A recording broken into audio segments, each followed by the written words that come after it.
जिंदाबाद जिंदाबाद जिंदाबाद।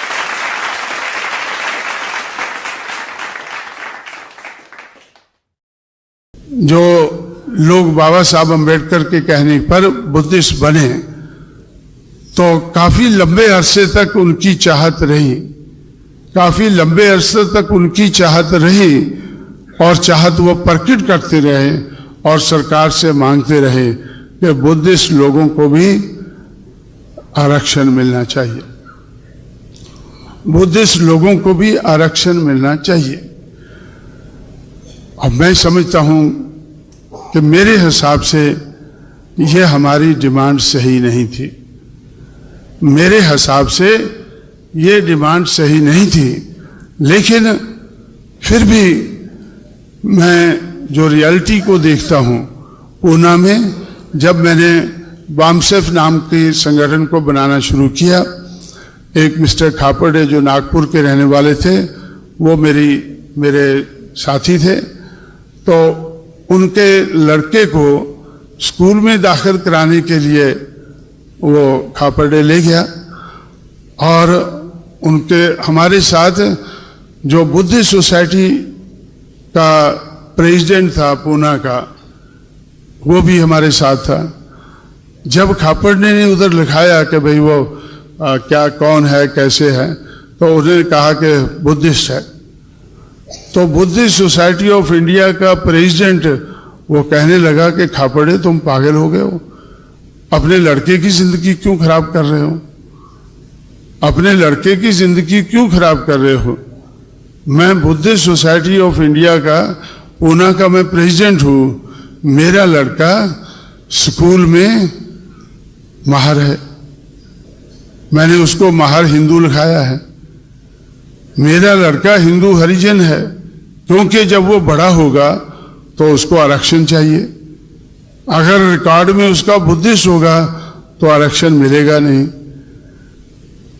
तो मैं सुनकर बड़ा दंग रह गया कि जो बुद्धिस्ट सोसाइटी चलाने वाले लोग हैं वो सोचते हैं कि 20 साल के बाद मेरे लड़के को हिंदू हरिजन रहना है, अगर वो हिंदू हरिजन होगा तभी उसको आरक्षण मिलेगा। ये तो बड़ी लंबी तैयारी कर रहे हैं, ये तो बड़ी लंबी तैयारी कर रहे हैं कि मेरा हाथ ऐसे है, मेरे लड़के का भी ऐसा रहना चाहिए। लेकिन मैंने मायावती को मुख्यमंत्री बनाकर जापान, कोरिया,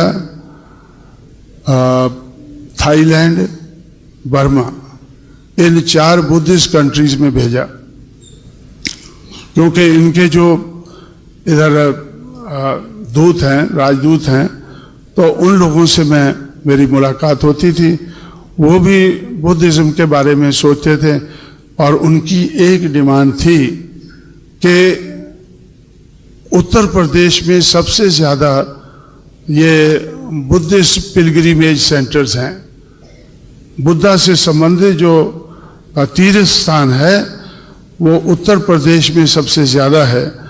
तो हाँ, लेकिन उत्तर प्रदेश में तो हमारे पास पैसा तो है लेकिन समय कम है, तो हमें बहुत समय लग जाता है तीर्थ स्थान को जाने में। तो मैंने उनसे पूछा कि भाई आप उधर से उनसे लोगों से पता करके आओ, बातचीत करो और बातचीत करके असेस करने की कोशिश करो कि वो हमसे क्या चाहते हैं, जो बुद्धिस्ट पिलग्रिमेज सेंटर में आना चाहते हैं वो क्या चाहते हैं। तो उनकी मुख्य डिमांड थी कि बाई एयर हम वहाँ हर तीर्थ स्थान पर जाना चाहते हैं। जहाज तो छोटे मोटे मिल जाते हैं, चार्टर्ड जहाज मिल जाते हैं, लेकिन जहाज कहाँ हम उतारें, सड़क पे उतार नहीं सकते हैं। तो इसलिए हमारी सरकार ने 17 बुद्धिस्ट पिलग्रिमेज सेंटर आइडेंटिफाई किए और 17 के 17 में हम लोगों ने हवाई पट्टियां बनाई। तो हम लोगों ने सोचा कि क्यों ना इनको कम किया जाए, एक एक पार्लियामेंट सीट का एक एक जिला बना दिया जाए। जब हमारी सरकार बनी थी तो 67 जिले थे और जब हमने छोड़ी है तो 83 बन गए थे। 17 जिले हमने 17 हवाई पट्टियां बनाई और 17 जिले भी बनाए, और 5 जिले 5 महापुरुषों के नाम पर बनाए। अंबेडकर नगर, फुले नगर, शाहू नगर और रविदास नगर और कबीर नगर। ये जो 5 रिबेल हैं ये मनुवादी समाज व्यवस्था के खिलाफ, ये जो 5 रिबेल हैं, इनके नाम पर हम लोगों ने 5 जिले बनाए, और 5 जिले इनके नाम पर बनाए, और बुद्धिस्ट हेरिटेज के नाम पर हमने 12 जिले बनाए। जैसे अलीगढ़ को तोड़कर अलीगढ़ और महामाया नगर बनाया, और कौसंबी हमने इलाहाबाद की 3 सीटों में से 1 सीट को निकालकर एक जिले का नाम कौसंबी रखा।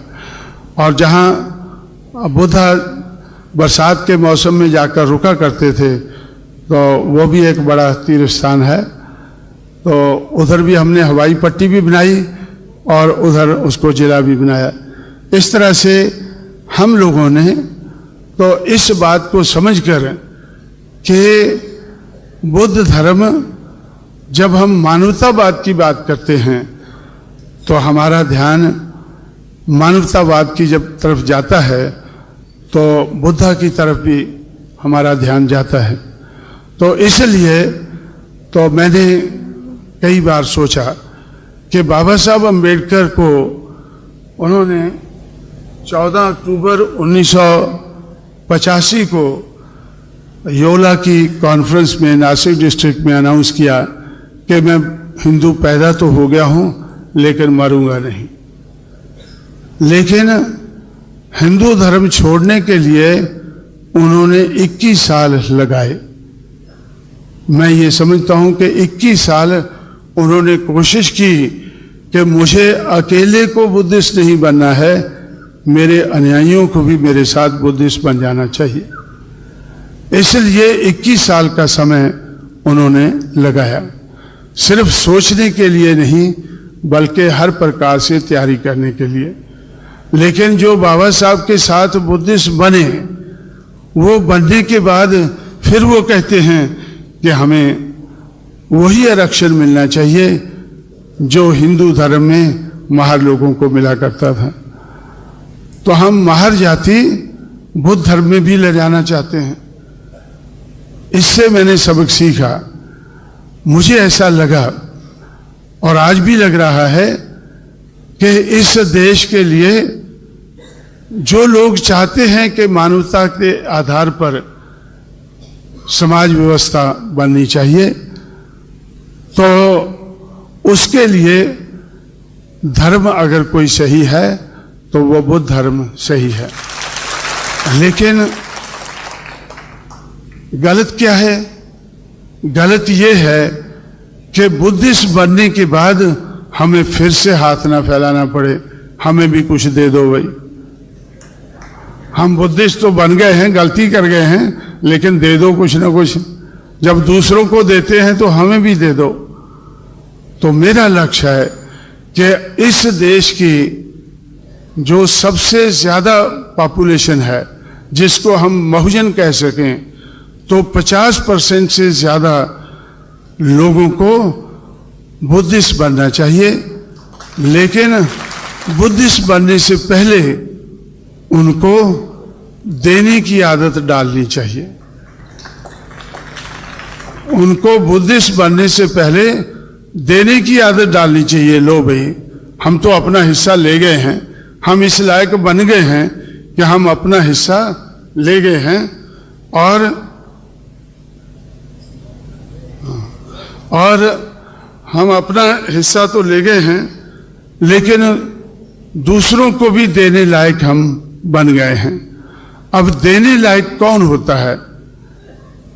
ये बहुत से लोग मेरी बात को सुनकर तालियां बजाते हैं, लेकिन समझते नहीं बात को कि लेने वाला कौन होता है और देने वाला कौन होता है।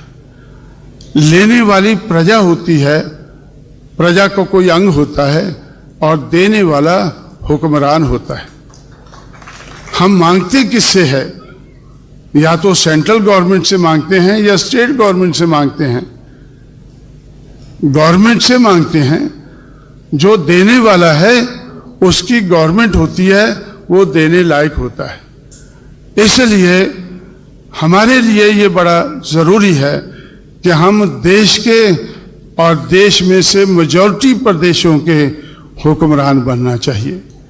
बहुजन समाज को पहले सामाजिक परिवर्तन से पहले सामाजिक परिवर्तन की लड़ाई लड़ते लड़ते तो हमें बहुजन समाज को इस देश का हुक्मरान समाज बनाना है।